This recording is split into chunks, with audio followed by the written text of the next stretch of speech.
Buenas tardes, bienvenidos a esta jornada donde vamos a hablar de la norma UNE 53929, plásticos, rehabilitación de conducciones de abastecimiento y alcantarillado con tubos continuos curados in situ, diseño, cálculo e instalación. Quiero dar las gracias a todos los ponentes por participar en esta jornada. Yo soy Ángela Martínez Codina, soy presidenta de la Comisión de Jóvenes del Colegio de Ingenieros de Caminos, Canales y Puertos. En la Comisión de Jóvenes realizamos este tipo de charlas porque consideramos que son muy interesantes y además así estamos a la vanguardia de la profesión. Otras jornadas que hicimos tenían que ver con el uso de la tecnología BIM en la conservación de infraestructuras o la innovación en el sector energético del hidrógeno.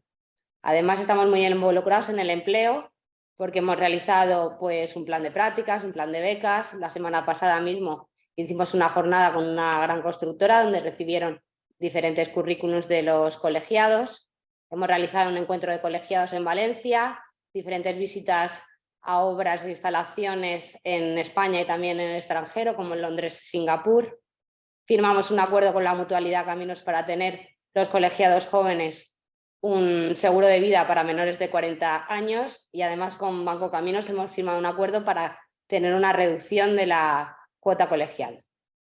Sin más, voy a dar paso a la introducción a la normalización que nos va a hablar Rafael Postigo, que es gestor de proyectos de industria y equipamiento de UNE. También le acompaña Sandra Correal, de ANAID, que es responsable de la Secretaría Técnica del Comité Técnico de Normalización de Plásticos y Caucho de UNE. Cuando queráis. Muchas gracias, Ángela, y muy buenas tardes a todos. Y como decía, gracias al Colegio de Caminos, Canales y Puertos por promover e invitarnos a este evento de presentación de la norma. Voy a hacer una pequeña presentación, voy a compartir mi pantalla.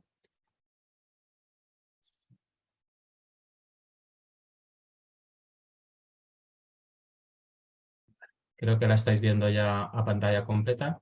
Y como decía Ángela, tanto yo como Sandra vamos a haceros una pequeña introducción al ámbito donde se ha desarrollado la norma y luego pues nuestros compañeros que han desarrollado de la forma más técnica el documento pues ampliarán toda la información relativa a la misma.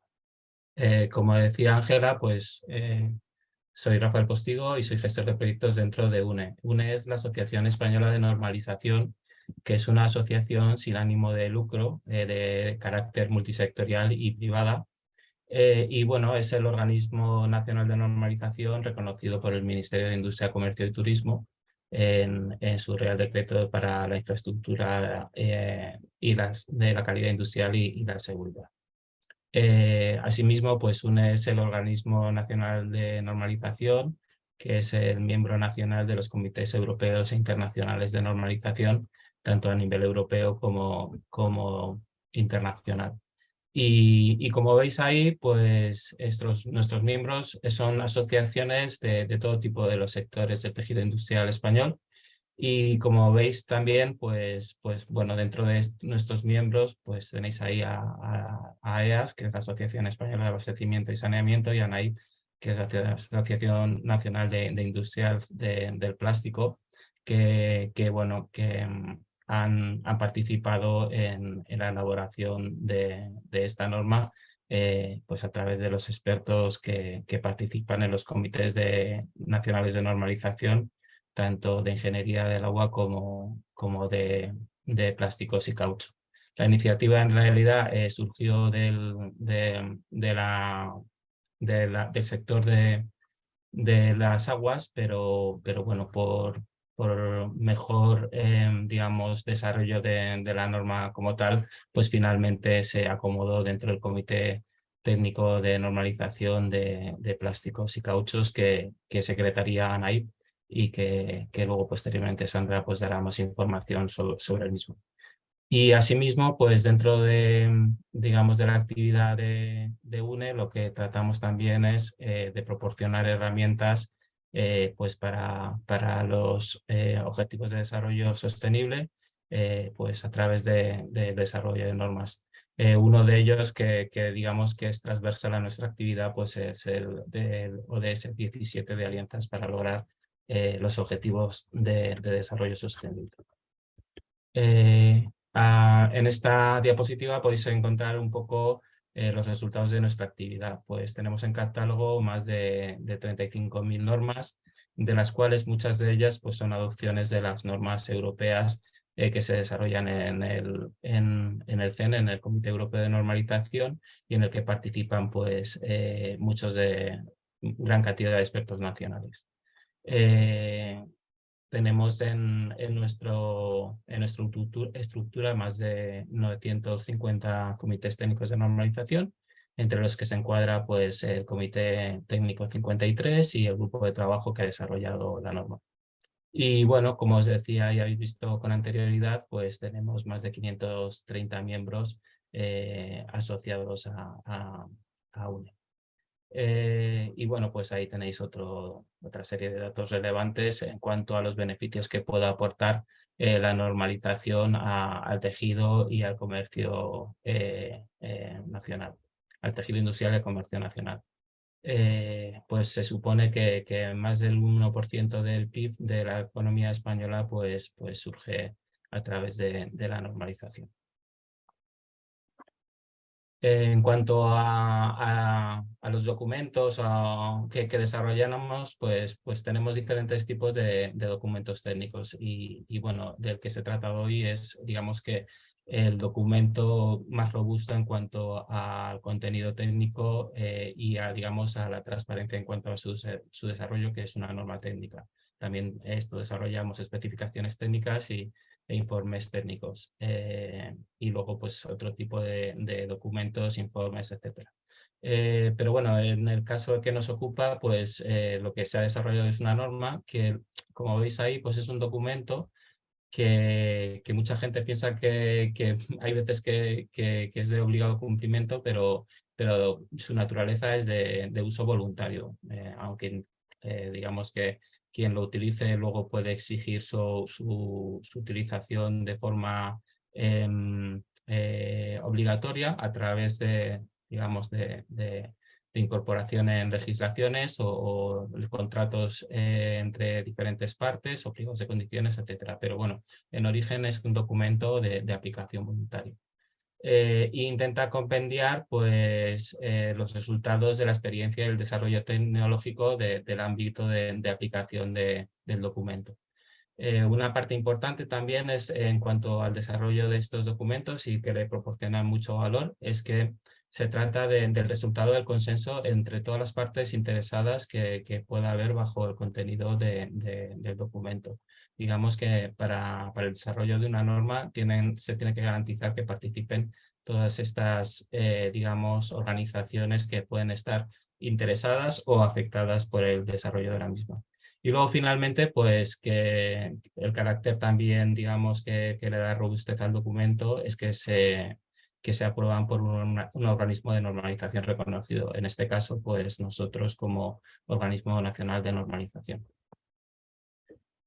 Y bueno, pues estos documentos siguen un proceso que veis ahí con diferentes etapas y tampoco voy a pararme en ninguna de ellas, pues hay digamos, una fase de propuesta, una fase de desarrollo y una fase de aprobación. Y en todas estas etapas lo que se trata es asegurar la transparencia total en cuanto al desarrollo, la posibilidad de incorporar a todas las partes, como decía anteriormente, interesadas en su desarrollo, e incluso dar la oportunidad hasta el público en general de poder hacer comentarios a la misma. Bueno, pues el caso de la norma que nos ocupa hoy, pues todo este proceso se ha seguido etapa por etapa, dando como resultado pues el documento que presentamos hoy y bueno, que espero que sea de vuestro interés y que podáis conocer mejor a través de la participación de mis compañeros de ponencia. Y sin más, pues les doy la palabra a Sandra para que continúe con esta parte de la presentación.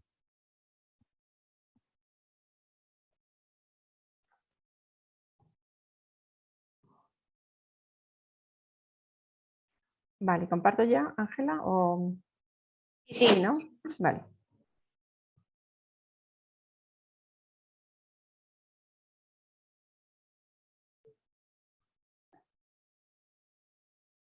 Vale, pues buenas tardes a todos. Gracias por asistir a esta presentación de esta nueva norma que se ha elaborado, y gracias también al colegio por darnos la oportunidad bueno, pues de presentar lo que es la normalización y del desarrollo normativo que hemos hecho para llegar al final con la publicación de la norma UNE 53929. Bueno, yo soy Sandra, como nos ha presentado antes Ángela, soy Sandra Correal, trabajo en ANAIP, que es la Asociación Española de Industriales de Plástico, y soy la responsable del Comité Técnico de Normalización CTN 53 de UNE, donde se ha desarrollado la norma.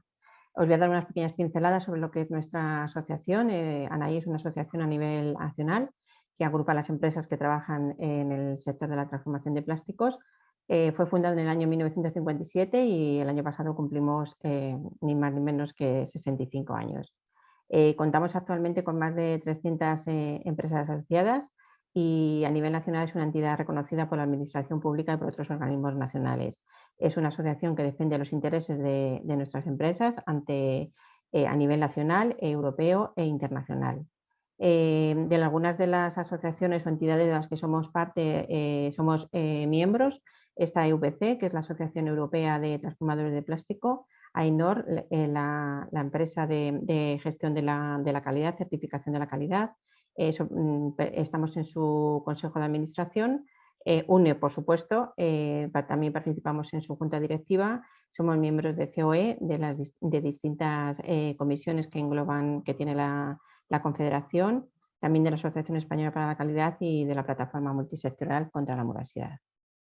Dentro de ANAI tenemos unas áreas transversales que tocan son de interés para todas nuestras empresas. Bueno, pues como tenéis ahí, como normalización o certificación, también de interés la Comisión Sociolaboral. Participamos en la negociación del Convenio General de Industria Química, y luego tenemos una serie de divisiones que, dado los intereses de la variedad de empresas que tenemos, pues dividimos entre envases, embalajes, construcción, agricultura o industria. Y en este caso, pues, ¿dónde se elaboran las normas? Bueno, pues Rafa, la verdad es que nuestra presentación era así un poco que nos íbamos a comer un poco el terreno el uno al otro. Pero bueno, para dar así también unas pinceladas, pues bueno, pues en España toda la actividad de normalización se realiza a través de UNE, que es la Asociación de Normalización. Y bueno, pues es el representante español ante distintas organizaciones europeas e internacionales. Como os ha comentado también Rafa, pues tiene un amplio catálogo, en este caso cuenta con más de 35.000 normas, y bueno, con una serie de comités técnicos de normalización que son los que nos abren las puertas para participar en el desarrollo de estas normas, que pueden ser nacionales, europeas o internacionales, y que ofrece esta posibilidad de liderar estos proyectos de normalización. Como os comentaba, las normas se elaboran en los comités técnicos de normalización, están gestionados siempre por los servicios técnicos de UNE, y las secretarías las ostentan generalmente asociaciones o federaciones empresariales. En este caso concreto, al ser el Comité Técnico de Plásticos y Caucho, por la asociación es ANAI, la Asociación de Transformadores de Plástico, la que ostenta esta secretaría desde hace más de 35 años. Todos los comités técnicos de normalización están constituidos por un presidente y una serie de vocales. De lo que se trata es que haya una representación equilibrada de toda la cadena de valor del producto que queremos normalizar, ¿vale? Están formados por fabricantes, tenemos participación también de la administración pública, de laboratorios, de centros tecnológicos, o sea, toda esa cadena que de alguna manera hace que la norma, pues cuando sale publicada, sea totalmente clara, se hayan realizado ensayos o se haya participado muy activamente en ella. Importante, aparte de desarrollar las normas a nivel nacional, los comités técnicos de normalización son los que nos abren las puertas para participar a nivel europeo en todos los comités de CEN, y a nivel internacional en todos los comités de ISO. En este CTN 53 lo que os quería plasmar es, bueno, pues una estructura de este comité. Como veis, al ser tan amplio la palabra plásticos y también que engloba cauchos, pues veis que tenemos actualmente lo conforman 9 subcomités, en los que podéis ver que se normaliza pues de todo, de tuberías de accesorios de plástico, envases, embalajes, tanques, muy activo el comité de reciclado ahora mismo, con el comité de reciclado de plásticos, con todo lo que nos lleva, todo lo que nos llega de legislación europea, hasta neumáticos fuera de uso y bueno, pues 2 grupos de trabajo. Nuestra estructura es que tiene un plenario del que cuelgan todos estos comités y los grupos de trabajo que veis arriba cuelgan directamente de ese plenario.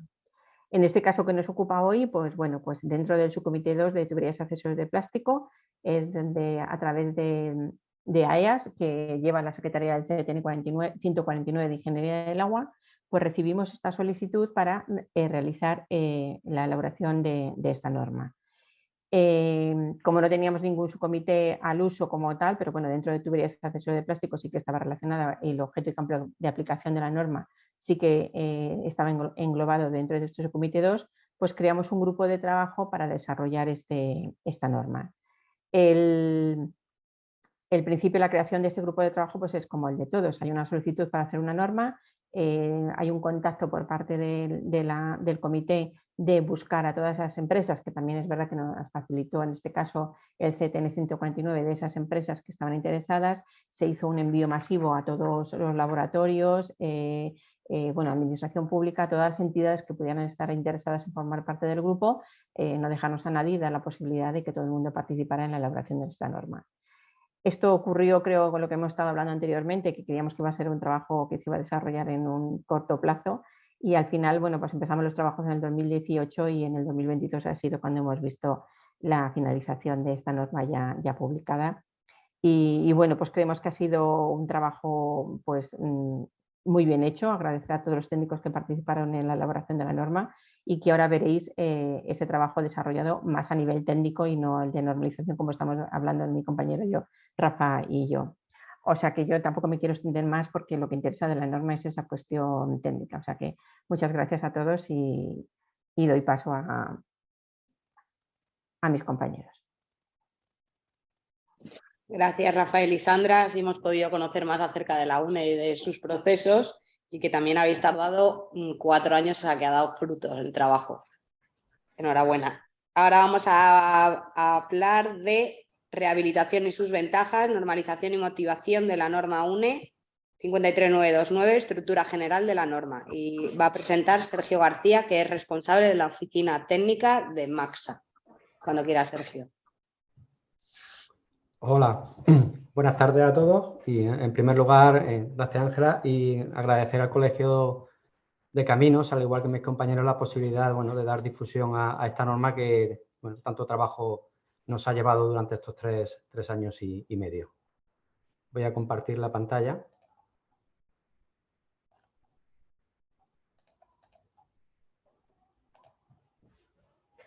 Vale, bueno, yo, como ha dicho Ángela, voy a hacer una pequeña introducción, el porqué de esta norma. Luego, brevemente, voy a explicar el sistema de rehabilitación y sus ventajas. Hablaré de la motivación de la norma, de su estructura general y voy a terminar con unas pequeñas conclusiones. Bueno, en primer lugar, el porqué. Bueno, yo trabajo en la empresa municipal de Aguas de Córdoba, soy responsable de la oficina técnica, como han dicho, y nosotros llevamos instalando esta tecnología desde finales de los años 80 y bueno, a través de los años, durante mucho tiempo llegaban instaladores o fabricantes que para un mismo material pues te ofrecían un espesor muy diferente. Eso al final estaba producido por la ausencia de una metodología de cálculo. Había muchas formas de calcular y había una disparidad de espesores, como he dicho, muy grande. Eso me llevó a proponer, yo también paso a formar parte de UNE, dentro del Comité Técnico de Normalización, el 149, Ingeniero del Agua, soy el presidente del subcomité 2, el de abastecimiento de agua, y dentro de este comité propongo la redacción de una norma, en principio que abarcase el cálculo, aunque luego hemos ido mucho más allá. Y como ha dicho antes Rafael, se decide que se haga esta norma dentro del Comité Técnico 53, que es plástico de cauchos, que es el que aparece finalmente en la norma, en la portada y demás. Se crea el grupo de trabajo, como ha dicho Sandra, se solicita a los grupos de interés que quieran participar y finalmente se crea un grupo suficientemente amplio. Hay empresas gestoras, instaladores, fabricantes, también participación de laboratorio y universidad, aunque con menor intensidad. Ha sido su participación más residual. Desde aquí, lo primero también, dar las gracias a todas las empresas que han participado, todos los grupos de interés que han participado y el esfuerzo que han hecho para que esta norma salga adelante. Bueno, primero, una vez hecha esta introducción, contar muy brevemente la orientación y cuáles son sus ventajas. Muchas de las personas que estarán aquí escuchando esta presentación las conocerán, pero no está de más comentarlas.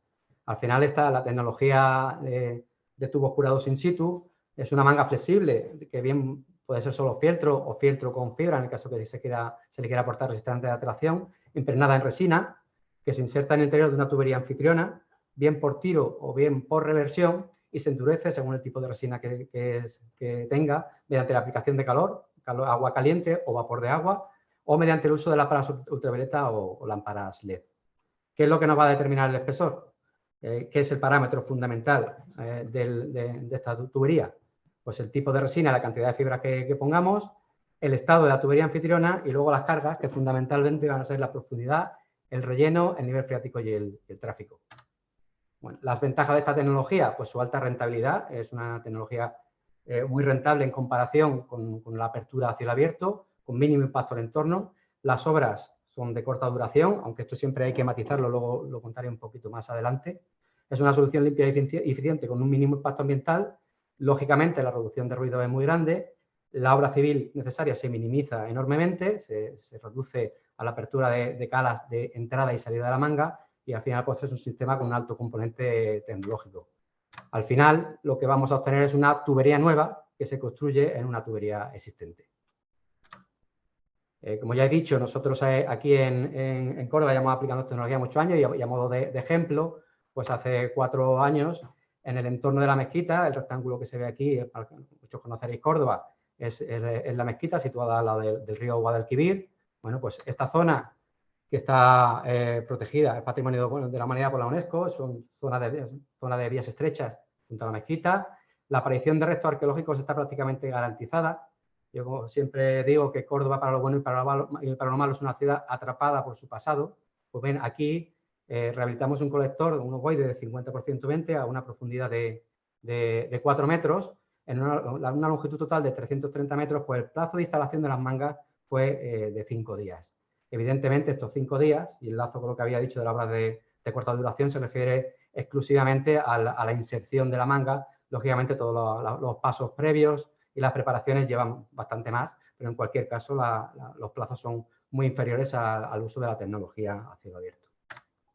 Bueno, y en cuanto al resultado final, aquí podemos ver la fotografía de la izquierda cómo estaba esta tubería, este ovoide, en su estado original y cómo quedó después. Y yo creo que bueno, el resultado fue óptimo y no hay poco más que decir simplemente con la visión de las fotografías. En cuanto a la motivación de la norma, hasta este momento en España, en cuanto a normativa tecnológica relacionada con esta tecnología, había 4 normas, una en ISO de la 11295 a la 11298, en la que las partes 4 de cada una de ellas estaba dedicada al entubado continuo curado en obra, pero tenía una serie de carencias. Es verdad, hablaba de forma muy por encima de las generalidades, los materiales, los accesorios y los requisitos de las mangas, unos principios muy básicos generales de la instalación, y sí está mejor, más completa en cuanto a los métodos de ensayo. De hecho, nosotros hablamos en nuestra norma, nos referimos a muchos de los métodos de ensayo que están recogidos en esta norma que estoy diciendo. Pero tenía una serie de carencias en el diseño, en los sistemas y en el proceso de instalación, y sobre todo no existía un procedimiento de cálculo. ¿Con qué estábamos dimensionando en España? Pues básicamente existían 4 normas: la norma americana, la francesa, la alemana y la inglesa. Nosotros, cuando comenzamos a desarrollar los trabajos, pensamos, por el conocimiento que se tenía de estas normas, que la mejor o la que mejor optimizaba los espesores era la norma francesa, que está desarrollada por un organismo privado que se llama ASTE, y tuvimos conversaciones con ellos para intentar que su formulación la pudiéramos incluir dentro de nuestra norma. Tenía una ventaja adicional, y es que además esta norma francesa tiene un software de cálculo. Bueno, a pesar de que se le abría un campo muy grande, el campo iberoamericano, para el cálculo para la venta incluso de su software, no llegamos a un acuerdo. Entonces, ¿qué es lo que hicimos? Bueno, nos fuimos a la formulación de la norma americana, que es la que finalmente está incluida en la norma, pero la mejoramos. ¿Cómo la mejoramos? Bueno, pues no solamente abarcamos la sección circular, que la norma americana está restringida a la circular, sino que alcanza la sección ovoidal también. Hemos conseguido la optimización de espesores que no tenía para intentar igualarla a la norma francesa. Por ejemplo, para el cálculo de las cargas derivadas del relleno, se ha utilizado la teoría de Martin y hemos conseguido una reducción para profundidades importantes grandes. Hemos desarrollado el cálculo de las cargas, el proceso de cálculo de todas las cargas, basado en la norma de tuberías plásticas, la 53331, si no me equivoco. Y por último, hemos conseguido desarrollar un software de cálculo. El software de cálculo se ha desarrollado gracias a la colaboración de la Asociación Española de Tecnología Sin Zanja y BSTT. El software está colgado de su página web. Ahora mis compañeros os contarán más cosas del software. Y bueno, y ha sido gracias también a la financiación de parte de los miembros de esta asociación, que han sido los que han financiado, como he dicho, el software de cálculo. La estructura general de la norma. Bueno, pues la norma tiene 8 partes.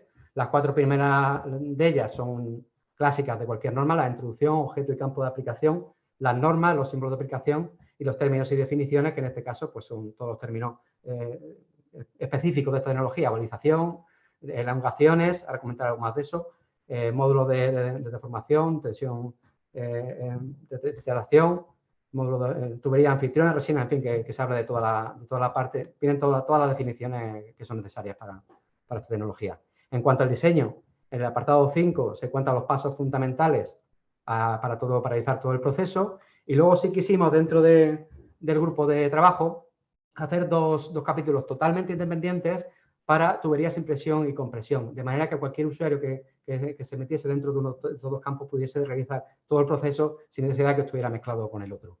Y por último hay una parte 8 que es de bibliografía. En cuanto a una pincelada de algunos de estos apartados, en el 8 hemos definido, cosa que no estaba en ninguna de las normas que teníamos de referencia de otros países, la elongación máxima y la prevista. En esta tecnología, las mangas tienen elasticidad, en algunas tecnologías de las que uso eso más que otros, pero en cualquier caso es muy importante tenerla controlada, porque bien puede producir o la aparición de arrugas o espacios interanuales no deseados. Entonces se define el concepto de elongación máxima en la prevista, se dice cómo calcularla, incluso luego cómo realizar, cómo tomar las muestras y cómo hacer su medición. El apartado 5, que ya he dicho, de diseño, pues los pasos fundamentales, que son al final la valoración del estado de la tubería anfitriona, fundamental, lógicamente, la inspección con cámara de televisión, la selección de la técnica de rehabilitación, el cálculo de las cargas que ya he dicho antes, los 4 tipos fundamentales, y por último, la elección de la cantidad de material a emplear, que es el espesor, que es el parámetro fundamental. En cuanto al apartado 6 y 7, que ya he dicho que son los apartados independientes para tuberías sin presión y compresión, bueno, dentro de estos dos apartados está el apartado de dimensionamiento, que ahora posteriormente Carlos se va a centrar un poco más en ello, contará algo más, pero en estos capítulos pues hablamos de toda la descripción de los sistemas existentes, las recomendaciones son los mismos, así como de la inspección y sus ensayos. Se establecen todas las actuaciones a seguir, tanto en la fase de proyecto como en la de obra, con los ensayos necesarios para cada una de estas fases. Detallamos un protocolo de instalación, que también se considera fundamental, en el que se establece un impreso con todos los datos que hay que tener antes de iniciar la instalación, todos los datos de la tubería que se va a instalar, los ensayos gel test, tiempo, temperatura, la longitud de diámetro y el espesor de la manga a instalar, la resina, comprobación de acometida, las muestras a tomar que se establezcan, los puntos de toma de agua, los bypass en el caso de alcantarillado, que son fundamentales. En fin, vienen todos los datos que garantizarán el éxito de la instalación. También, otra cosa que quisimos hacer y está reflejado en la norma, pues recomendaciones sobre los materiales y los sistemas de instalación. Todos los participantes estamos beneficiados por esta tecnología, pero también la hemos sufrido, lleva mucho tiempo realizándola y por eso, bueno, pues nos han pasado todo tipo de cosas. Entonces, se hace una serie de recomendaciones muy específicas, entre otras cosas, por ejemplo, la limitación de los espesores, los diámetros o las longitudes que pueden conducir a pesos que sean inviables o que produzcan daños en la manga en el caso de que se inserte por tracción. se lanzan advertencias por las resinas con elementos volátiles, el estireno, por ejemplo, que es muy perceptible por el olfato humano y puede dar lugar a alarma social. En algunos casos nosotros lo hemos instalado en zonas urbanas, muy urbanas, y bueno, pues las llamadas a las recepciones de aviso han sido muy grandes. En este caso de que se utilicen este tipo de resinas hay que tomar medidas de tipo ventilación, avisar a la población y otra serie de medidas que también se puede tomar. En cuanto a la reformulación de resina, hay que tener cuidado en que las resinas caducan y muchas veces se pueden reformular para utilizarlas, y si recomendamos un especial cuidado con el uso de esas resinas, intensificar los ensayos. Y luego lo que ya he comentado de los plazos de ejecución, que no siempre no hay que ser demasiado optimista a la hora de decirlo, y hay que contar con todo el proceso. En cuanto a los ensayos, indicamos todos los tipos de ensayos, lotes y la forma de preparación de las muestras. Muy importante, la necesidad de un certificado de conformidad, un documento de identidad técnica del fabricante o instalador, que nos va a dar garantía a todos los gestores de que esto va a salir bien desde el principio. Nosotros decimos los ensayos que se deben aportar para obtener este certificado, que luego al final lo dará el Loto Roja o similar.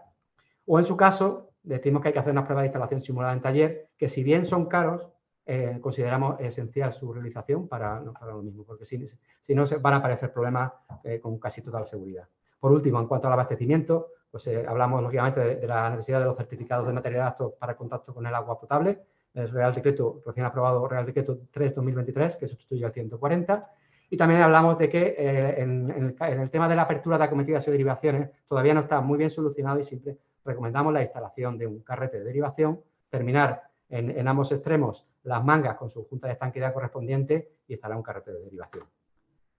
Conclusiones. Hemos pasado de una enorme torre de Babel en el sentido, sobre todo, del cálculo de las mangas a un idioma común para como he dicho, para el diseño, cálculo e instalación de las tuberías curadas in situ. El campo de aplicación abarca tanto las condiciones a presión como a sin presión. Las secciones, ya he dicho que hemos ampliado de donde partíamos, de la circular hemos incluido la ovoidal. Facilitamos el cálculo de sobrecargas en superficie, facilita el uso de la tecnología, y al final lo que hace es proporcionar seguridad en su uso a todos, fabricantes, instaladores, proyectistas y empresas gestoras. Bueno, con esto yo he terminado. Muchas gracias y bueno, dejo paso a mis compañeros. Gracias, Sergio.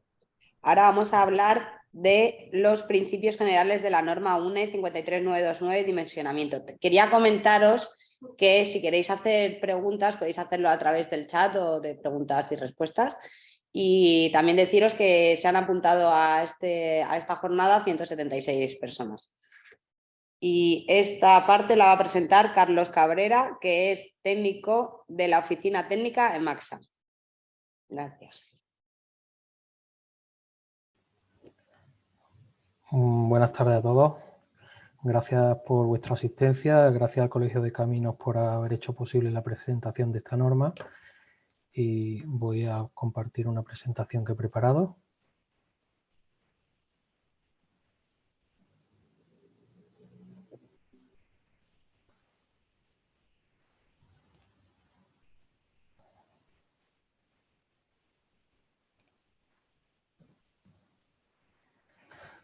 Bueno, en primer lugar me presento. Mi nombre es Carlos Cabrera, soy ingeniero de caminos de la Oficina Técnica de Masa y he formado parte del grupo de trabajo que ha redactado la norma.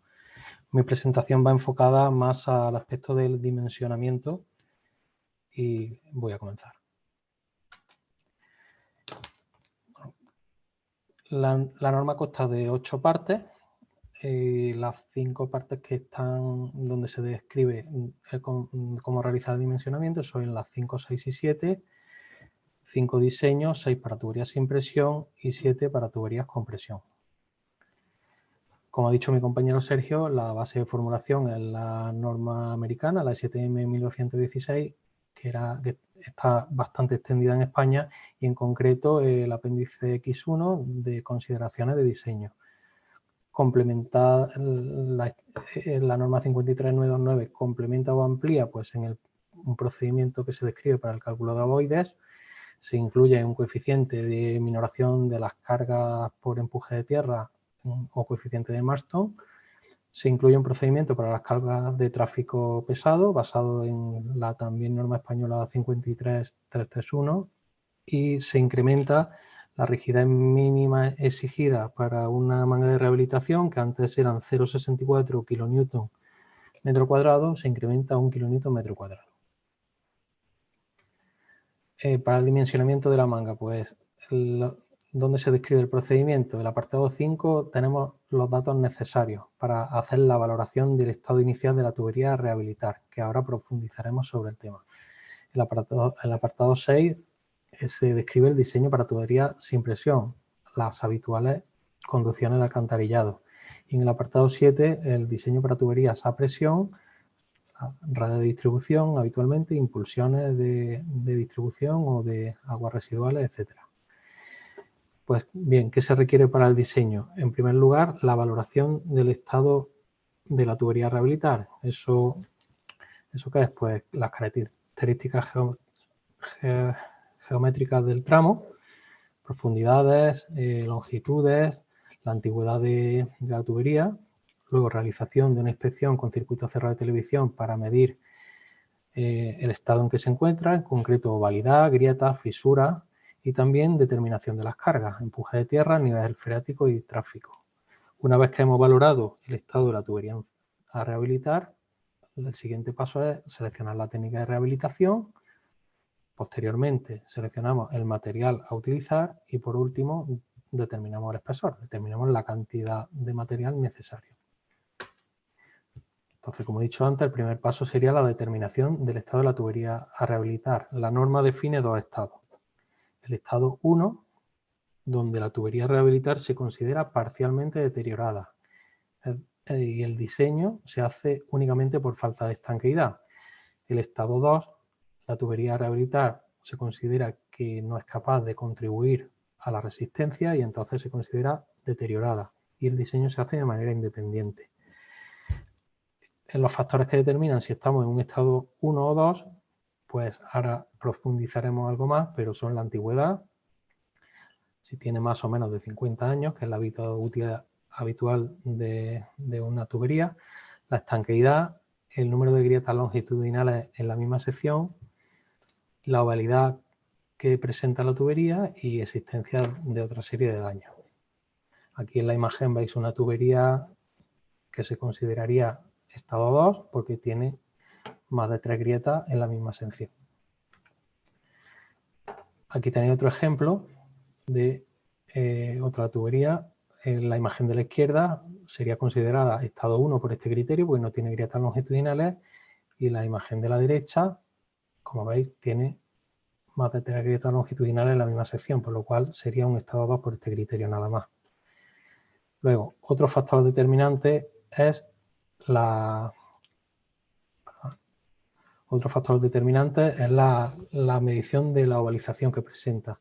La ovalidad es la diferencia entre la forma real y la teórica de una sección de conducto y se calcula mediante esta ecuación y lo más idóneo es hacer una medición mediante perfilador láser, que vamos a tener un perfil longitudinal de toda la conducción donde nos puede medir la ovalidad a lo largo de todo el tramo y detectar tramos con mayor ovalidad que lo que tenemos en los puntos de acceso, en los pozos, en los puntos que tenemos visibles. Aquí tenéis cómo se realiza, es un robot de circuito cerrado de televisión con un perfilador láser en el extremo. Luego aquí os pongo un ejemplo de una tubería que no se ha hecho con perfilador láser, pero en la imagen de la izquierda aparentemente la tubería no presenta ovalización, por este criterio se consideraría estado 1, y la imagen de la derecha pues presenta una acusada ovalización, por lo que estaría seguro en el rango de un estado 2. Todos esos criterios se resumen en estas dos tablas de la norma. La tabla de la izquierda es para tuberías sin presión y la tabla de la derecha es para tuberías con presión. Aquí tenéis, pues, en función de la ovalidad que presenta las grietas longitudinales, se clasifica en SP1, que sería sin presión estado 1 o SP2 sin presión estado 2. Bueno, pues una vez que hemos determinado el estado de la tubería, pasamos al segundo paso, que es la elección de la técnica y del material más adecuado. Esto también viene condicionado por una serie de condicionantes como son el entorno, la necesidad de hacer tramos largos o no, la sinuosidad del trazado, porque hay técnicas que son más adecuadas para un tipo de instalación y técnicas que son adecuadas para otro. También es la climatología de la zona. En definitiva, siempre es recomendable consultar con los instaladores porque nos van a aconsejar sobre el procedimiento más adecuado.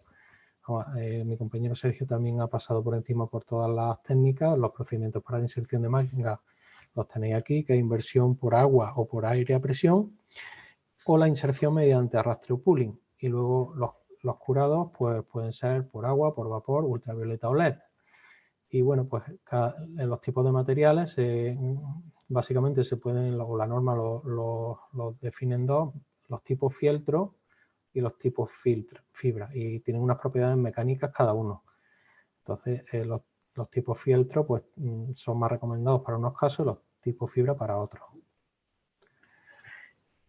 Aquí tenéis las propiedades estructurales mínimas exigibles para, en el caso de tuberías sin presión, pues como podéis ver, para los tipos fieltro, las propiedades estructurales que se le mínimas exigidas son muy inferiores a las tipos fibra. Y igualmente las tenéis para el caso de tubería con presión, donde entra en juego la propiedad de la resistencia a la tracción y el resto de parámetros comentados anteriormente.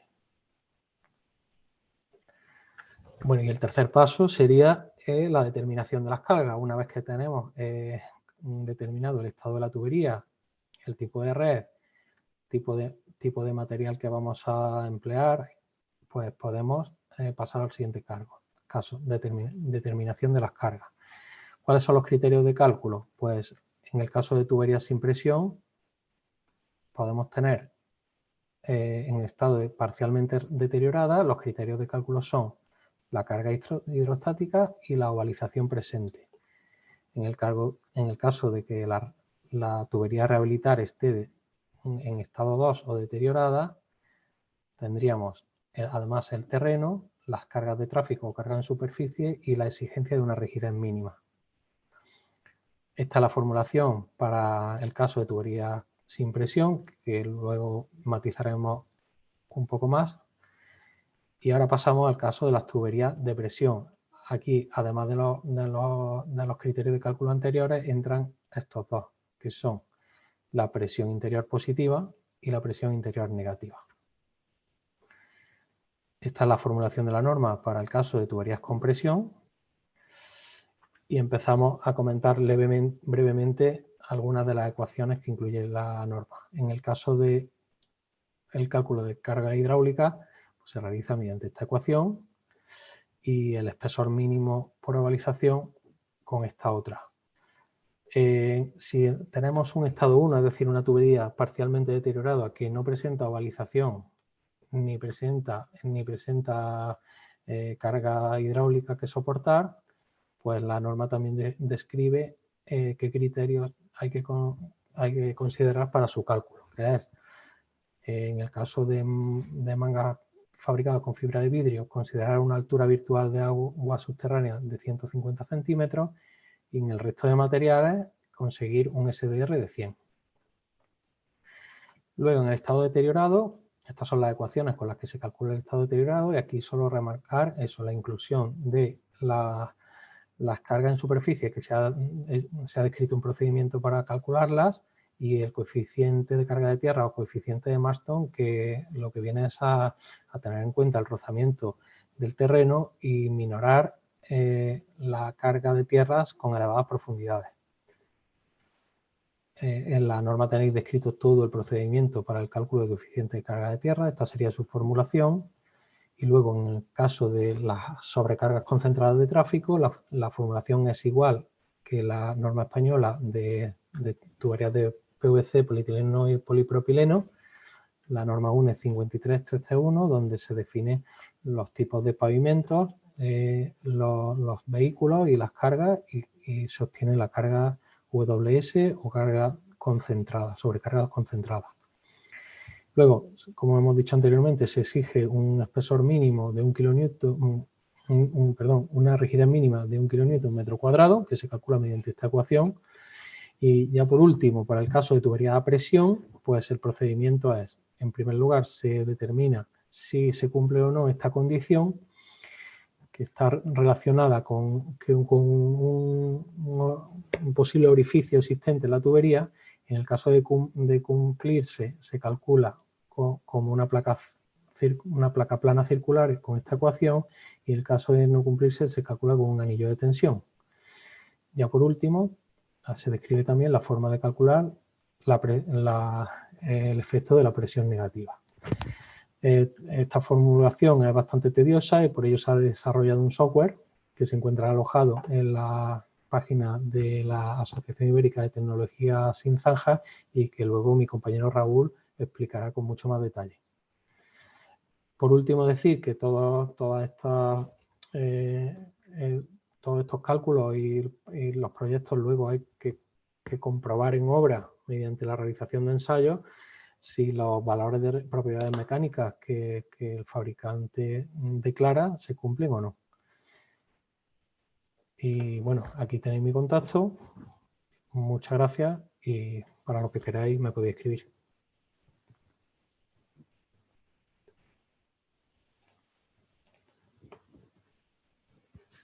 Gracias, Carlos. La verdad es que Sergio y Carlos nos habéis facilitado cómo entender la norma y cómo está todo estructurado. Ahora, por último, Raúl Martín, que es ingeniero de caminos, canales y puertos, nos va a hablar del software de cálculo, explicación y casos prácticos. Por favor, Raúl. Hola, buenas tardes. Bueno, lo primero agradecer al colegio por esta oportunidad de presentar la norma y a todos los asistentes por estar aquí viéndolo. Voy a compartir la pantalla, ¿vale? Tengo aquí.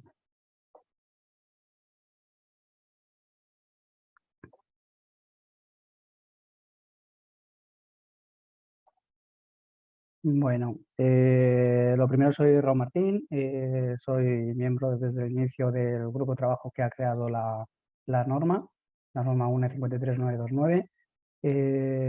Esto empezó porque he estado trabajando en Institufor durante 12 años. Institufor es una empresa pionera en la rehabilitación sin apertura de zanja en España. Y ha sido bueno, un poco la empresa que ha ido iniciando todo este mercado en España, ¿no? Mi parte es explicar el software de cálculo, digamos hacer un poco más tangible, un poco más palpable cómo se puede trabajar y no cogerse la norma y empezar, ¿no? Entonces el software de cálculo no es un programa, no es un programa que haya que descargarse, no es una aplicación, sino es un programa web que directamente entrando en esta dirección web aparece y no hay que descargarse absolutamente nada, ¿vale? Está esta web y también está colgado en la aplicación de la página web de la IBSTT. Entrando directamente en la IBSTT, nos metemos en el programa de cálculo y ya nos saldría, ¿vale? Lo primero que vemos nada más entrar es pues, una página tipo, ¿no? Donde aparecen las empresas financiadoras abajo, las que han financiado, que han hecho posible el programa de cálculo, y arriba, en una posición un poco más predominante, las empresas que además de participar en la financiación del programa, han participado también en el grupo de trabajo, aportando los expertos para que sea posible esta norma. Bueno, como todas las páginas web, pide un usuario, una contraseña y, lógicamente, cuando hacemos la primera entrada, lo que tenemos que darle es a registro. Raúl, disculpa. Sí. No están pasando la diapositiva. Oh, pues no sé qué pasa. ¿Qué estáis? En la primera, ¿no? En la primera, Sí. en la tuya. Vuelvo a compartir a ver si... O sea, no hemos visto la dirección de la web. Perdonad, a ver. Ahora sí, pero eso, no sé si te ha saltado algo importante. Sí. Ahora sí. A ver, perdonad, ¿eh? Nada, nada. Bueno, esta es la dirección web, ¿vale? Que es bueno, la has puesto tú antes, la ha puesto Carlos antes, entonces esta es la web. Pero bueno, es lo que os decía, que directamente entrando en la página web de la BSTT ya aparece el programa de cálculo y aquí podemos entrar. Hay incluso empresas que la han colgado también en su web, o sea que directamente si entráis en la web, en la de Instituto For, por ejemplo, os aparecerá el link directamente para entrar, ¿vale? Lo que se ve al principio es lo que os decía, ¿no? Las empresas financiadoras abajo, las que han hecho posible económicamente este programa de cálculo, y arriba en una posición más predominante es las empresas que, aparte de financiar el programa de cálculo, han participado en la elaboración de la norma, ¿vale? Lo que os decía, como cualquier otra web, directamente te pide un usuario y una contraseña. Y si te registras por primera vez, pues te tienes que registrar, ¿no? Para hacer el registro tienes que introducir el nombre, contraseña, la empresa, teléfono, el cargo si se quiere poner, el email. El email es importante para que llegue luego la confirmación, ¿vale? Una contraseña y la confirmación de la contraseña y aceptar la política de privacidad. Dando a registrar, ya directamente nos registraría. ¿Cómo está calculado, cómo está hecho el software de cálculo? Pues bueno, está dividido en dos grandes grupos, digamos, en la creación de un nuevo proyecto y en mis proyectos. Al tener un usuario único para cada persona, vamos a tener un historial de todos nuestros proyectos. Entonces vamos a poder rescatarlos, vamos a poder modificarlos, vamos a poder hacer lo que queramos con ellos o directamente descargar de nuevo el informe final y enviarlo. O sea, no hace falta tener todos tus proyectos guardados en otro lado, sino simplemente en la web ya tienes todos tus proyectos hechos, ¿vale? Dentro del nuevo proyecto se está dividido en 6 partes, unos datos básicos del proyecto, datos de la tubería anfitriona, datos de la tubería curada in situ, la manga, datos del terreno, las condiciones de contorno en la que está la tubería, datos de las sobrecargas superficiales, ya sean concentradas o distribuidas, y un apartado final que es un cálculo de informe final, ¿vale? El programa lo que te saca es un informe PDF directamente y que te descargas, puedes imprimir o lo que consideres con ello. Como veis, esta es digamos, es la pinta que tiene el programa. Estamos en la pestaña de nuevo proyecto y en sí mismo en la pestaña de datos. Como veis, luego aparecen a la derecha tubería anfitriona, tubería curada in situ, terreno, demás, y dándole directamente ¿se ha quitado la pantalla, creo? Sí. Se ha quitado. Sí, seguido. Perdona. ¿La veis ahora? Vemos Ahora sí, la primera. La primera. Raúl, pasa. Bueno, a ver un momento. Perdonad.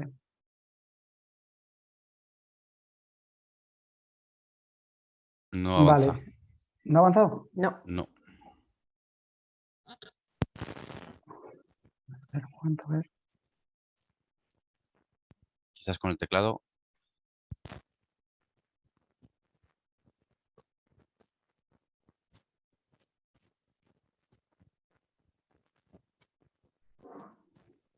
¿Quieres que la ponga yo? Que la tengo, ¿crees? No, espera, no. ¿Ahora? No.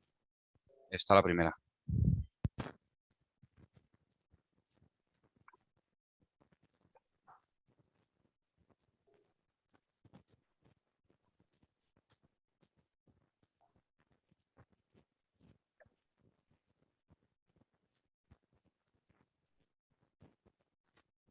Espera un momento, vuelvo a abrirla y... Perdonad, ¿eh?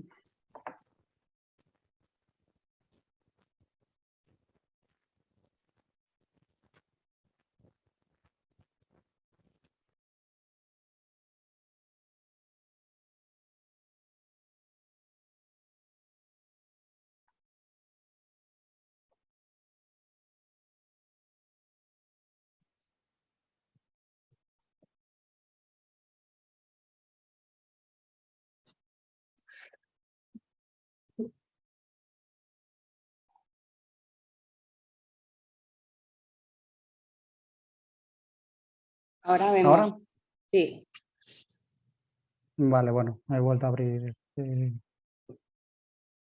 Vale, bueno, como os decía, esta es la pinta que tiene la pestaña Mis proyectos, ¿no? En la parte de datos. Nada, introducir el nombre del proyecto. Esto es un poco a juicio del proyectista, ¿no? La finalidad del programa de cálculo, esto lo que quiere decir es que cualquier persona, cualquier técnico que quiera diseñar una manga, lo puede hacer libremente. Quiero decir, que no tenga un conocimiento importante de la norma no es motivo para que no pueda hacer sus cálculos y estás viendo. Está hecho el programa de cálculo para que todo sea a través de cosas muy físicas, o sea, con una inspección de cámara que tengamos de la tubería, viendo grietas, viendo la antigüedad de la tubería, viendo la validación, cosas que son muy físicas, no hace falta saber nada de formulación, todo lo que está enseñando Sergio no es necesario. Veremos que, vamos, es muy sencillo, es muy intuitivo y se ha hecho para eso. Es un programa totalmente libre, no hay que pagar nada por ello, no se paga un canon ni nada. O sea, es para dar la máxima facilidad a que el mercado crezca, ¿vale? Entonces, la primera pantalla, la de datos básicos, es el nombre del proyecto, el lugar del proyecto, la empresa, el promotor, el autor, el informe, la fecha, la descripción. Nos deja incluso meter un logotipo. Aquí se puede meter el logotipo de la empresa en la que trabaja el proyectista, el logotipo del promotor, de lo que se considere, ¿vale? Entonces se va introduciendo los datos y aquí es la primera gran camino que tenemos que coger es el tipo de conducción. Si es a presión o es sin presión. Como nos han dicho Sergio y Carlos, si es sin presión iría por el apartado 6 y si es a presión por el apartado 7. Entonces toda la formulación va cambiando. El programa está hecho para dar directamente a siguiente y si queremos en algún momento guardar el proyecto en el que estamos, pues se da a guardar y no hay problema, ¿vale? Es lo que os decía, si hacemos sin presión, ya nos va a calcular o en SP1, lo que hablaba Carlos, de parcialmente deteriorado, o SP2, totalmente deteriorado, y si decimos a presión, pues va a ser parcialmente deteriorado CP1 o totalmente deteriorado CP2. Es importante recalcar que aunque estemos a presión, las tuberías a presión siempre se van a calcular con SP1 y SP2, porque si bien el cálculo en sin presión no tiene en cuenta el cálculo a presión, cuando tú calculas una tubería a presión siempre tiene que soportar las cargas externas, por lo tanto sin presión. Por lo tanto, cuando hacemos un cálculo a presión se hace paralelamente CP1, CP2, dependiendo del estado de la tubería anfitriona, de la tubería existente, y además nos haría un cálculo en SP1 y SP2 también dependiendo de cómo esté la tubería, ¿vale? Pasamos a la pestaña de tubería anfitriona, en el cual nos pediría todos los datos de la tubería anfitriona. En primer momento, lo primero que nos dice es qué tipo de sección tenemos, si es circular o es ovoide, y su diámetro. Este es el diámetro que tenía en origen la tubería, sin contabilizar, sin tener en cuenta las ovalizaciones que puede tener por el uso de la tubería. Más abajo aparece la antigüedad de la tubería, si es de más o de menos de 50 años, si le falta estanqueidad, el número de grietas en la misma sección, que esto se ve en las inspecciones con cámara, el diámetro medido mínimo interior y el medido máximo interior, que esto se puede hacer a través del perfilador láser que comentaba Carlos o a través de medidas directamente. El tipo de material que es la tubería, si es una tubería rígida, si es semirrígida, si tiene abrasión o corrosión y si tiene fisuras o no. Como veis, todos estos campos, cualquier técnico puede valorar si existen o no existen. ¿Para qué? Para no tener que estar metiéndonos, aquí hablamos de la tubería rígida, semirrígida y demás, y si le damos a la I, encontramos que se considera como tubería rígida, ¿no? Pues tubería de hormigón, de grés, de funcionamiento, si es una tubería semirrígida o si es una tubería flexible, tuberías plásticas o de acero, ¿vale? Todo eso era para no tener que estar aquí metiéndonos y viendo y sin tener un conocimiento extenso de la norma, estar viendo a ver que si es esto SP1, SP2, pues ya directamente rellenando estos datos de atrás, el programa de cálculo detecta en qué tipo de estado se encuentra la tubería, si hay que calcularlo en SP1 o hay que calcularlo en SP2. Después se introducen los datos de la manga, de la tubería curada in situ, en el cual lo primero que se te pide es el material, si es fieltro o fibra, ¿vale? En el cual te aparece el módulo de elasticidad a corto plazo y la resistencia a flexión a corto plazo. Estos son digamos, los dos módulos, el módulo y la resistencia propios del material, el factor de seguridad que se tiene que tener en cuenta, el coeficiente reductor a largo plazo y el coeficiente de Poisson. La norma, sin saber nada de la norma, lo mismo, el coeficiente de Poisson, la norma sugiere o recomienda 0,3. Este 0,3 ya aparecería directamente puesto. Por supuesto, si el proyectista quiere poner otro valor, está abierto para que lo ponga, pero el programa de cálculo ya te dice lo que la norma te tiene que poner. Igualmente aparecen los iconos de la SIS, que esto lo que te dice, pues te especifica un poco lo que tiene que ser, ¿no? Aquí en el factor de seguridad, por ejemplo, la norma dice que el mínimo tiene que ser 2, pues te lo pone. Si pones menos de 2, te va a salir una pantalla, una ventana, que te dice que no está permitido. O en el módulo de elasticidad te dice que si es fibra tiene que ser más de 5000 y si es fieltro más de 1724. Esto también son condiciones de la norma que si se ponen valores inferiores a estos, pues directamente te sale una ventana como que tú no puedes calcular con esos valores, ¿vale? Pasa igual en todos los campos, ¿vale? Dándole a siguiente, pasaríamos a la siguiente, que es la del terreno, en el cual lo mismo, nos vuelve a pedir cosas muy físicas, muy medibles, o sea, altura del relleno sobre la clave de la tubería, 5 metros en este caso, altura del nivel freático desde la solera de la tubería, lo mismo, son metros. El factor de mejora de cargas hidráulicas, lo mismo, la norma recomienda 7, si el proyectista considera que es más, está bajo su criterio, poner más. El peso específico de tierras del relleno, el ángulo de los taludes de la zanja con la horizontal, el grupo de suelos, si es cohesivo, no es cohesivo, medianamente cohesivo, las condiciones de compactación y la compactación Proctor normal en porcentaje, ¿vale? El grupo de suelos nos lo especifica aquí a la derecha, debajo del dibujín este, en el cual nos va diciendo que se considera cohesivo o no cohesivo. Como todo, ¿no? Podremos optimizar los espesores si tenemos una buena campaña de ensayos sobre el terreno que tenemos.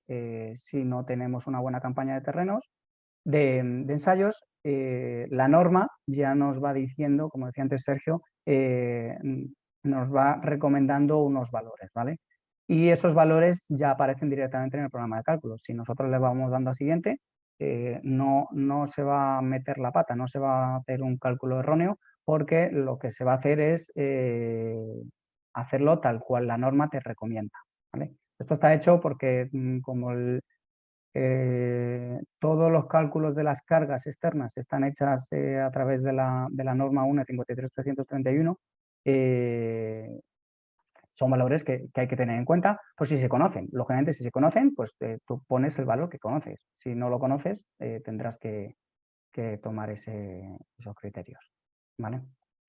Lo mismo, en las condiciones de compactación, si la zanja originaria se ha compactado en capas a lo largo de toda la zanja, si solo se ha compactado en la parte del tubo y el resto directamente se ha rellenado, si se ha rellenado la zanja y se ha compactado solo superficialmente o si directamente no se ha compactado la zanja.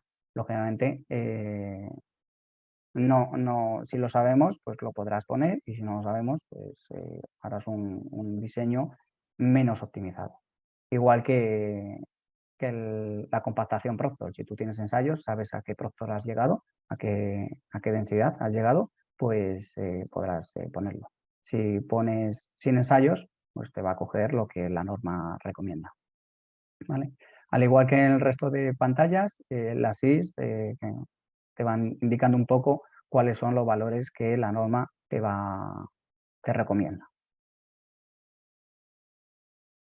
Los dibujos se pueden abrir. He querido abrirlo porque es importante saber que la altura del relleno es sobre la clave y la altura, sin embargo, del nivel freático es sobre la base del tubo, no es desde la clave.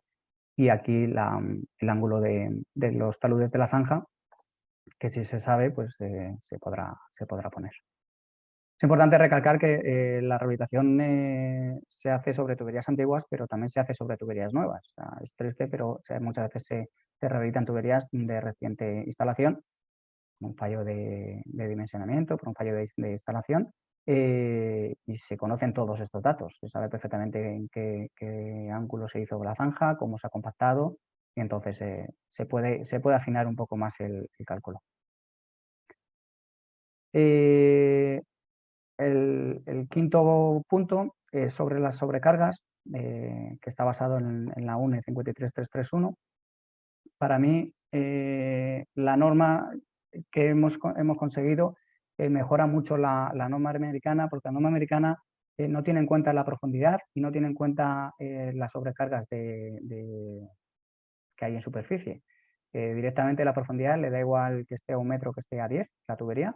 No tiene en cuenta la descarga por la profundidad, el famoso coeficiente de Marston, y no tiene en cuenta tampoco la sobrecarga si la tubería se encuentra a 1 metro o se encuentra a 10. Directamente te aplica 0,015 megapascales y considera que la tubería se entera igual si está a 1 metro o a 10, cosa que no es así. Nosotros hemos conseguido que estos factores se tengan en cuenta en el cálculo. No es lo mismo que tú tengas una tubería de 1 metro a 1 metro de profundidad en una autopista, que prácticamente toda la carga de tráfico le está llegando, a que la tengas a 10 metros y que prácticamente la tubería, si es un diámetro pequeño, ni lo notará. Entonces las sobrecargas tú puedes calcular directamente sin sobrecargas y una zona sin pavimentar. O sea, le das directamente, si estás en medio del campo, pues perfectamente le das a calcular y te lo calcula. Pero sin embargo, si tú quieres tener en cuenta las sobrecargas repartidas, puedes darle, si son sobrecargas fijas, un acopio de tierras, una zapata incluso de un edificio, con una tubería que pase por debajo de un edificio, puedes tenerlo en cuenta. O si va a ser un sitio donde va a haber vehículo de cadenas, ¿vale? Directamente pones la carga en kilonewtons, el largo y el ancho, digamos, la superficie de aplicación de la carga, y la norma directamente, el programa te lo calcula. ¿Vale? Aquí vemos el dibujo en el cual está una retroexcavadora y se ve cómo actuarían las cargas. ¿Vale? En las sobrecargas concentradas, lo primero que habría que hacer es seleccionar el tipo de vehículo. Estos vehículos son los vehículos que nos marca la norma 1991-2, es una norma europea. Y ya directamente, si cogemos uno de estos vehículos tipo, ya nos rellenaría la carga que tienen y estos valores, A, B y C. De todas formas, el programa de cálculo está hecho para que si ninguno de tus vehículos se acomoda a estos tipos de vehículos, estos son los típicos vehículos marcados por la norma europea, en el que tienes la carga total, el número de ejes y las distancias entre ejes y demás, y las cargas por ruedas, tú directamente puedes rellenar estos datos sabiendo estos valores tú. Si tú tienes un vehículo que tiene un ancho que no es el que marca esos vehículos, o que tienes una carga que sea diferente, pues lo calculas y directamente el programa de cálculo te lo calculará como debe ser. ¿Vale? Luego, si le damos a zona pavimentada, nos viene el cuadro este viene también en la norma y nos da unos valores de referencia de módulos de diferentes pavimentos, que bueno, si lo conocemos, pues mucho mejor. Si tenemos ensayos, es lo de siempre. Si tenemos ensayos, pues puedes poner, si el aglomerado asfáltico sabes que tiene 8.000 newtons milímetro cuadrado, pues pones 8.000 metros y el espesor del pavimento.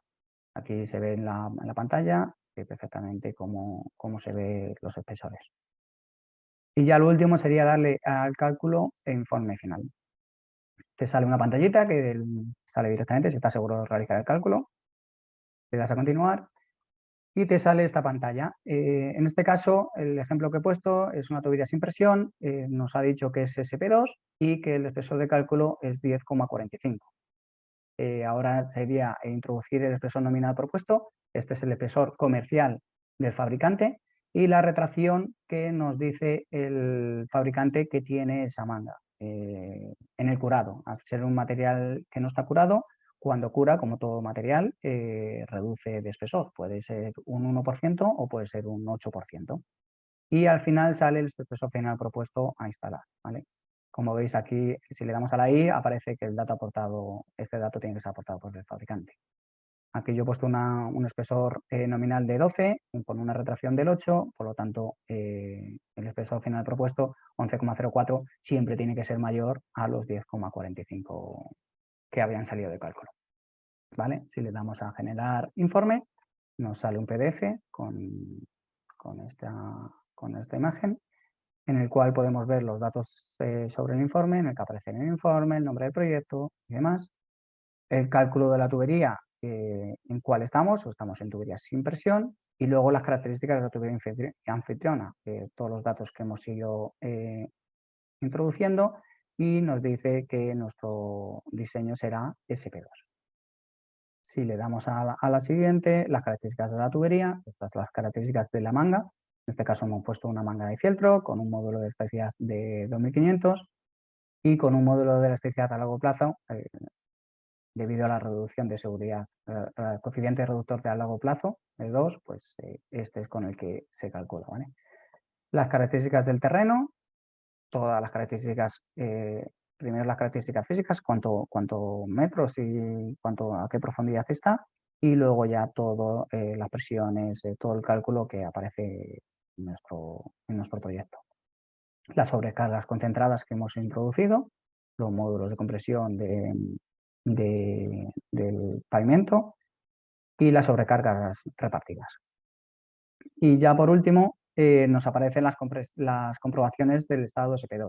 Todo esto es de la norma. Según la norma, para un estado SP2 pues tienes que comprobar las ecuaciones tipo 1 por cargas hidrostáticas, en este caso saldría 5,3, tipo 1.1 por ovalidad saldrían 3 milímetros, por cargas hidrostáticas la ecuación tipo 2.1 saldría 10,5, por espesor mínimo de rigidez circunferencial la ecuación tipo 2.2 y la condición de SR máximo, pues 8,4 y 5. Lógicamente, el espesor de cálculo es el mayor de ellos. En este caso es la ecuación tipo 2.1, que es 10,5. Nos saldría el espesor nominal propuesto, 12 que habíamos puesto, 8% de retracción en el curado, con 11, pues entonces el cálculo es correcto. Ya casi para finalizar, lo que introducimos también, nos pareció importante introducir un coeficiente de seguridad con este espesor, el espesor que sale ya propuesto a instalar. ¿Qué coeficiente de seguridad tendrías? Acordaos que pusimos que era 2, ¿no? Pero como este espesor es mayor que el que sale de cálculo, el coeficiente de seguridad aumentaría. Entonces, para ecuaciones tipo 1 por cargas hidrostáticas tendríamos un coeficiente de seguridad de 18,6, por ovalidad tendríamos un coeficiente de seguridad de 39,5 y por cargas hidrostáticas tendríamos un coeficiente de 2,2. Esto tiene sentido porque al final el que manda, digamos, es el 10,5, por lo tanto, al subir de 10,5 a 11, el coeficiente de seguridad sube un poquito. Y si miramos la ovalidad, que es 3 milímetros, pues el coeficiente de seguridad es bastante importante. Y ya como resumen, digamos, lo que dice el programa es la manga calculada si es o no es totalmente estructural. En este caso, como es SP2, dice que la manga es totalmente estructural, con cargas externas, y si fuese SP1, aquí directamente pone que la manga aguanta las cargas hidrostáticas, considerando que que el tubo USB aguanta el resto de cargas. ¿Vale? Pasamos a ver las tuberías a presión. La dinámica es exactamente la misma, los datos del proyecto, la tubería anfitriona y demás, es exactamente igual. Lo único que aquí, cuando le damos a tipo de conducción, es tubería a presión. En tubería anfitriona nos pide todos los mismos datos y añade 3. ¿Por qué? El diámetro de orificio, esta es una condición para saber qué tipo de formulación pides, es el diámetro o el ancho de la grieta, de la fisura que puedas tener en la tubería. La máxima presión de diseño, la que tú tengas. Ahí es importante recalcar que las mangas no se calculan como todos estamos acostumbrados, PN16, PN20. Una manga solo se instala en un sitio, quiero decir, no se instala, no se fabrica en fábrica y luego se puede instalar en cualquier lado.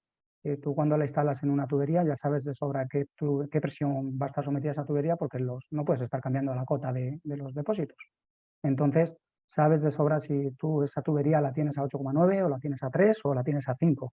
Entonces, las mangas se calculan justo para la tubería, para la presión en la que está. Y la máxima presión negativa a la que está expuesta por golpes de ariete o por alguna depresión que pueda tener. Es importante recalcar que esta presión negativa se introduce en negativo, y si introducimos un valor superior a menos 0,99, que es la mínima presión que podemos ejercer, siempre nos va a salir una pantalla que nos va a decir que tiene que estar entre 0 y menos 0,99. Pasamos a ver las características de la tubería curada in situ, la de la manga. La pantalla tiene más o menos la misma pinta, pero aparece en este caso la resistencia a tracción a corto plazo. Esta es la resistencia que sí que tienes que tener para las tuberías sometidas a presión interna, que es un valor que te da el fabricante, y que la norma dice que tiene que ser siempre mayor de 21. Las características del terreno son exactamente igual, el terreno no cambia nada de que sea digamos de presión o no presión. Las sobrecargas exactamente igual, si tienen las sobrecargas repartidas o las sobrecargas concentradas, si se está pavimentado o no está pavimentado. Y luego el cálculo y el informe final. Pantalla exactamente igual. Aquí aparece una tubería que se ha calculado en estado 2, o sea, totalmente estructural. Que sale un espesor de cálculo de 18,33, que se instala uno de 21 con un 8% de retracción, sale 19,32, y nos descargaríamos otra vez el informe en el cual se estructura exactamente igual. Aquí aparecen las tuberías a presión, ¿vale? Y nos diría la presión, la máxima presión de diseño, la presión en negativa máxima, y en qué estado se menciona.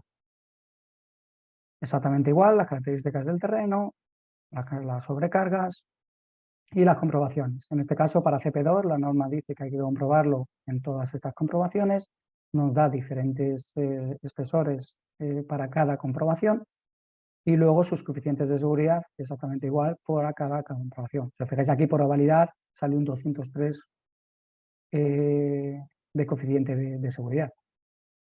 La gran diferencia con el saneamiento, pues sin presión, es que en este caso te lo dice de dos formas, ¿no? Te dice la capacidad aportante de la nueva tubería a cargas externas, o sea, si fuese sin presión, y la capacidad aportante de la nueva tubería para cargas internas, en el cual te dice la máxima presión de diseño de la manga que tú estás instalando. Si recordáis, era 8,9 la máxima presión de diseño que teníamos, la máxima presión de diseño que teníamos en la tubería, y la manga que instalamos tiene 9,25. Por lo tanto, la manga es por sí misma totalmente estructural a cargas internas. Es posible que la manga nos salga totalmente estructural a cargas externas y interactiva a cargas internas. Es totalmente factible. Si tú has calculado en CP1, pero este espesor es mayor que cualquiera de estos, perfectamente puede considerar que la tubería es estructural a cargas externas. Para finalizar, la otra gran parte es lo que os decía de mis proyectos. Aquí a la izquierda veis mi proyectos, en el cual vosotros tendréis todos los proyectos que vais realizando con la fecha de último cambio, en el cual podéis hacer filtros, podéis ordenar por promotor, ordenar por nombre, ordenar por espesor, borrarlo, editarlo. Vuestros proyectos, los proyectos son vuestros y se puede hacer lo que queráis. Así que con esto, muchas gracias. Muchas gracias, Raúl. Ahora vamos a pasar al turno de preguntas. Quería preguntar, bueno, he visto que se introduce, ¿no?, el tipo de material en el software de cálculo y después te da un espesor, ¿no?, y una retracción. Y con eso tú ya defines a lo mejor el tipo de curado que puedes tener. Y otra pregunta es si con el tipo de material no puede ser como una sugerencia, lo tienes que introducir tú desde el principio, si puede ser fieltro o fieltro con resina. Raúl. Yo, contesto yo. Vale. Bueno, perdona. A ver, la segunda pregunta. No es una sugerencia. Tú tienes que, como proyectista, tienes que saber qué tipo de material quieres instalar. No se puede, en la norma, eso sí que habría que coger la norma, no vale con el programa de cálculo. En la norma se hacen unas recomendaciones en qué tipo de situaciones se puede utilizar un tipo de material o otro tipo de material. Pero eso va a ser parte de la experiencia de proyectista. O sea, como cada material es tan diferente, no se puede tener no puedes coger y decir, sin ver una inspección, no puedes decir, pues aquí utilizamos, aquí se utiliza fibra, porque sí. No se puede. Hay muchos condicionantes que sí que en la norma se intenta decir un poco los condicionantes, pero... De acuerdo. No. ¿Y el tipo de curado tiene que ver con el espesor, la retracción que te pueda dar, o el tipo de curado también lo tiene que diseñar el proyectista? El tipo de curado es exactamente igual. Al final la tecnología va parejo. El tipo de curado, digamos, existen dos tipos de curado para el fieltro y uno para la fibra, digamos, desarrollados completamente, ¿vale? Tú puedes instalar fieltro con agua y con vapor y fibra instalas con luz ultravioleta. Es lo mismo, al final van parejos. O sea, no se puede decir que tubería así alegremente, sin ver una inspección, no se puede decir. La retracción es mayor en el fieltro que en la fibra. Y el fabricante te lo tendría que aportar. Vale, de acuerdo. Me preguntan que si es posible tener la grabación del webinar, y sí que va a ser posible. Se va a poner en el canal de YouTube del Colegio de Ingenieros de Caminos. Una pregunta más, dice, ¿qué le pasa a la manga si se supera un bar de presión negativa? ¿Puede desprenderse la tubería? Es que no se puede superar más de un bar de presión negativa. Ni en el espacio hay esa presión negativa. No. La presión de vacío, la presión de vacío. Claro. Yo creo que se refiere a si hay, sí, como las tuberías de cuando está por debajo de la presión negativa. Y digamos, lo que hace la norma es considerar la presión negativa como solo puede ser si tú tienes una presión negativa de menos 0,5 bares, lo que considera es que tienes 5 metros de columna de agua exterior. Entonces, al final el cálculo es igual. La carga te da igual que sea interior que sea exterior si tienes 5 metros de columna de agua. Vale, de acuerdo. Y para quien quiera dice, ¿cómo se fija la manga en los extremos de las tuberías a presión? Raúl es experto en eso, lo que sí tengo yo aquí una presentación. Si quieres puedo poner una imagen, Raúl. Te dejo, Carlos, te dejo. O si quieres poner la imagen y hablo yo. Efectivamente, mejor eso. Mejor eso.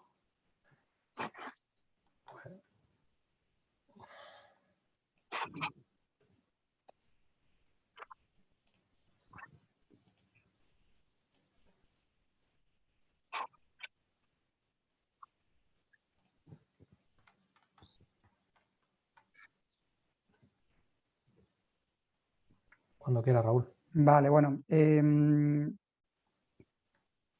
ha quitado ahora. Las mangas se instalan, lógicamente se instalan por dentro de la tubería y para evitar que haya, para favorecer que haya una correcta estanquidad, lo que se hace es instalar estas juntas internas.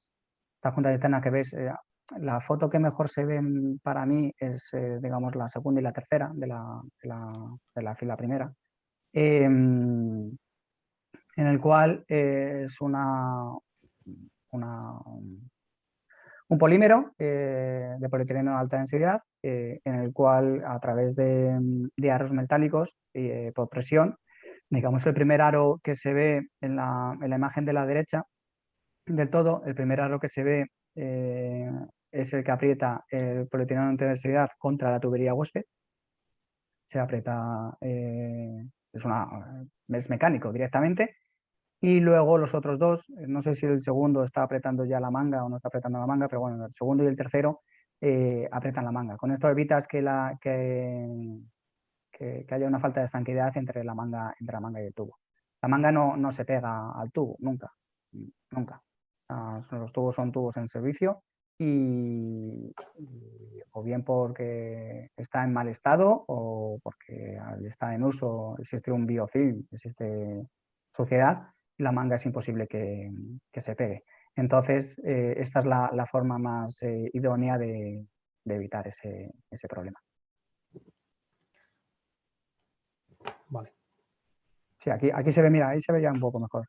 Sí. No sé si... Que no he querido moverte la presentación, pero aquí está así. Sí, ahí se veía, sobre todo en la margen arriba, también en la de la derecha, se veía muy bien cómo aprieta la goma, aprieta tanto en la tubería como en la manga.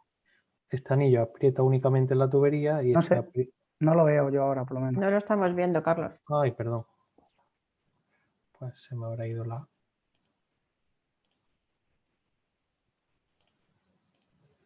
¿Ahora? Ahí, exacto.